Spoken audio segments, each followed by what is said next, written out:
Hey guys, welcome back. So with us returning to our talks on Blood Hunt, we've now made our way to the Black Panther portion. And I'm not gonna front, these Black Panther issues is hitting a little harder than the event itself. So for this one, we're gonna get into issue 1, Black Panther Blood Hunt issue 1, because I want to talk a bit about T'Challa's situation heading into this, since he was exiled from Wakanda before Blood Hunt kicked off, because I think that plays an important role as far as the dynamic between T'Challa and Bast, and where we'll see that go throughout this story. So with that said, if you find that you are enjoying these videos, do be sure to drop a like, subscribe if you're new to the channel, and don't forget to hit that bell up top to get all notifications so we can squad up in the comments for the first hour. Alright, so going into Black Panther Blood Hunt issue 1, we pick up with Vampire T'Challa, who's made his way back to Wakanda, where first we find him visiting the ancestral plane. And T'Challa's made his way here first to seek help from Bast to be free of the vampire curse or get some type of aid, because his main priority is to protect Wakanda. But when he comes here, for one, he had to sneak into the temple and prepare the ritual by himself, but with doing this he's told that he's brought a demon into the ancestral plane and he's defiled the dominion of Bast. In going through this, you can tell by the narration that T'Challa already knew how this was gonna go, because he describes it as returning to his roots with poisoned fruit, or offering rot as a tribute and expecting salvation. And so when I first read this, I had mixed feelings about the way that Bast was going about this, though at the same time I kinda get it, so I want to talk about that for a moment. Because back in Black Panther Legacy issue 212, T'Challa was exiled from Wakanda under the terms of a peace treaty with Atlantis, and the reason the Prime Minister threw him under the bus, this just goes back to the recent restructuring of the Wakandan government, because since it became a democracy, T'Challa wanted to make sure that corruption didn't slip in while Wakanda was being more integrated with the world. So he sent out sleeper agents all across the world, embedded in numerous countries for the sake of protecting Wakanda, where in some cases these agents would carry out assassinations if need be. But eventually one of these agents, who was also a childhood friend of T'Challa, decided to take things into his own hands by more or less becoming a terrorist. He used the information collected alongside of the Wakandan resources to carry out his plans. But with doing this, it naturally exposed T'Challa's secret about the spies T'Challa sent out to begin with. So to stop this new threat in his army, the Prime Minister of Wakanda believed that she had no other choice but to team up with Namor in Atlantis, because at this point T'Challa had forced their hand. So as a gesture of goodwill, the Prime Minister of Wakanda had to give up something. So she chose for that something to be T'Challa. So going into Blood Hunt, this is why T'Challa wasn't welcome in Wakanda to begin with. This is why he had to sneak into the Temple of Bast to enter the ancestral plane, in addition to him returning as a vampire. And it's created the opportunity for a situation where now Bast is telling T'Challa that a time will come where this demon, T'Challa's new master, will come to seek him out. So not only is Bast not having it, but also she's not happy that T'Challa has brought this upon them. So it just makes for the situation where now it's like T'Challa's on his own. Which again, I am of mixed feelings about, because on one hand, I kind of look at it like, man, whenever we get those moments where Bast stands behind T'Challa, and not even so much as coming to his rescue, but just standing behind him, it typically lends for these moments where we see T'Challa pull a genius move, like when he tricked Mephisto into bargaining for his soul. But since T'Challa's soul belongs to Bast, this turned the tables in T'Challa's favor, so he could set the terms of the agreement. Because even in this scenario, with a mere touch, T'Challa transported Mephisto to the ancestral plane, which you could also say is T'Challa bringing a demon into Bast's sacred territory. Which again, because of T'Challa's plan, this turned out to be an amazing moment. But this time around, though a lot of similarities can be drawn between what's happening now and what we saw in Christopher Priest's Black Panther story, this time around it's a lot different, because heading into this he'd fallen from grace, and he doesn't have a plan. So his approach to Bast is more like that of an obligation or a liability than it is of someone who's meant to be her champion. So this leaves T'Challa with nothing but the vampire curse. And that's what makes the Black Panther Blood Hunt tie-in miniseries so compelling, because now T'Challa's story, it's based around his character. And we'll see more of how that plays out as this continues. But while T'Challa's here in Bast's temple, he hears someone coming, so he quickly hides. But after consuming the heart-shaped herb, he leaves the dish behind. And this is how they find out there's an intruder in their midst. so T'Challa avoids engaging with any of these guards. He navigates through the catacombs with ease since he knows them like his own heart, but even now he can sense their heart rates racing, which triggers the temptation for him to feed. But he hasn't tasted the blood of a human yet, and he tells himself that he will not. So he continues to race out of here, avoiding conflict at every turn, until he finds himself cornered. So he removes his mask, so they can see that it is him, and he tells the guards to stand down, cause by royal born he's still their king. But none of that matters in this moment, because along with the Vampire Lord's curse, T'Challa carries his power of influence as well.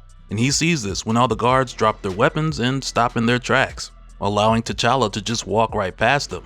And now, after consuming the heart-shaped herb, he notices that it's brought back some of who he was before the curse. So he heads out to Zana, the Golden City, which is currently under attack, to protect who he can. But before he can do anything, Blade shows up, who, once again, I still got my theories on who this actually is, but I'm not gonna go back into that here. So we'll just stick to calling him Blade for the time being.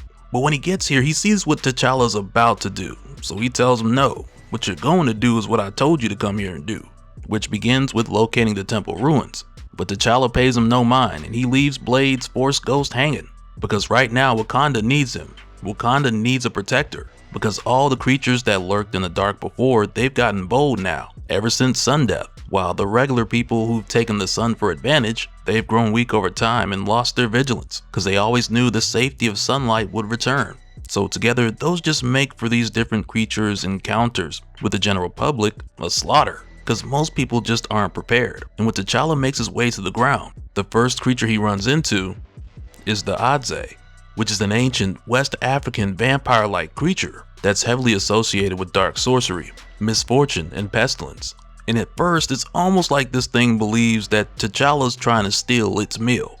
So he fights with it for a moment here to where he ends up defeating it, and it flees. And as it leaves, T'Challa's more or less thinking like, okay, that's one less monster out here to worry about. But now with him being surrounded by blood, he finds his thirst for it nearly irresistible. Because once again, he still hasn't tasted human blood. And now, just before he gets the chance to, he's stopped by his sister Shuri. And it's almost like just the mere sound of her voice brings back some humanity to T'Challa, who, like we've seen, this guy's been struggling. So after finding T'Challa here and seeing the state that he's in, Shuri offers him her blood. And all she says here is, feed. So T'Challa does, and he finds it so satisfying, so fulfilling, that it frightens him to the point where he's not sure if he could ever break away, at least until he sees the look of pity in her eyes. So he tells her that's enough, and then without warning, the woman T'Challa was helping in the first place, the one who was being attacked by the Adze, she jumps up and she's more or less like, nah, let me get some of that too. But this conflict doesn't last long because Shuri, she just takes her out quickly. And following this, Shuri begins to tell T'Challa how it seems like Wakanda just can't catch a break lately, which in a way is also referring to the events leading up to Blood Hunt. But as she continues, she goes on to tell T'Challa that she believes she has a solution that'll at least help Wakanda for the time being. But before Shuri's able to tell T'Challa what that plan is, T'Challa's gone. Because following this, there's still more people in Wakanda who need help, so T'Challa continues to make his rounds to save who he can, where he can. And for a moment here, he even points out how the same way that light can either guide you or blind you, it can be good or bad, darkness can be the same way. Because for years, the Black Panther has moved in the shadows, but now it's like they got too many shadows, too much darkness. So instead of it being a part of what protects them, it's now become a terminal condition. And eventually this takes us to what is now 24 hours after Sun Death, where once again we find T'Challa just spent after doing as much as he could do to protect the people of Wakanda. And it's right here where the Blade hologram Force Ghost shows up again, and he tells Blade that he wouldn't suffer if he would only just feed. And with how this is done, it feels a lot like the devil tempting Jesus after fasting for 40 days and 40 nights. Because he's just here tempting and taunting T'Challa, who Blade admits has been the strongest as far as fighting and trying to resist. So when T'Challa continues to resist, this agitates the Lord of Vampires. So he leans in and says, "Do not test me, T'Challa. Either you find the temple that your gods have hidden from me, or I'll raise Wakanda myself." So with T'Challa's back turned, he just says, "Go from my sight, evil spirit," only to find that Blade is gone and Shuri's here. And once again, it's a relief for T'Challa to see her here, because now Shuri's come to fill in T'Challa, with the details on the plan that she was trying to tell him about earlier, which at this point in time, that was hours ago. And since then, Shuri has rounded up a number of people, evacuating those who she can find to help rally and rebuild, and she's gathered them all in a safe space under an artificial sun. And amongst these people, this includes scientists, historians, and even a politician or two.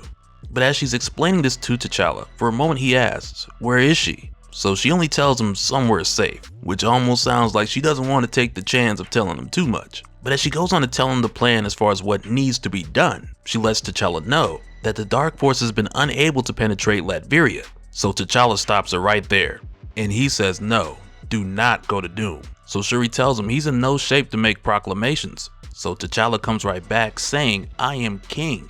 But Shuri shuts that down by telling him, "You were king. You are not even capable of ruling yourself." But he doesn't even respond to that. His answer is no, and it's not up for debate. So following this, T'Challa destroys his comms, but he admits that Shuri is right about one thing. Cause as it stands right now, with T'Challa suffering from this vampire curse, he's not in control. And between the bloodlust and Blade getting in his head, T'Challa knows the longer he's in the city, the more he's a danger to it. So he returns to exile. He heads into the wilderness, but the further he goes from the city, the more it feels like he's the prey, rather than the predator.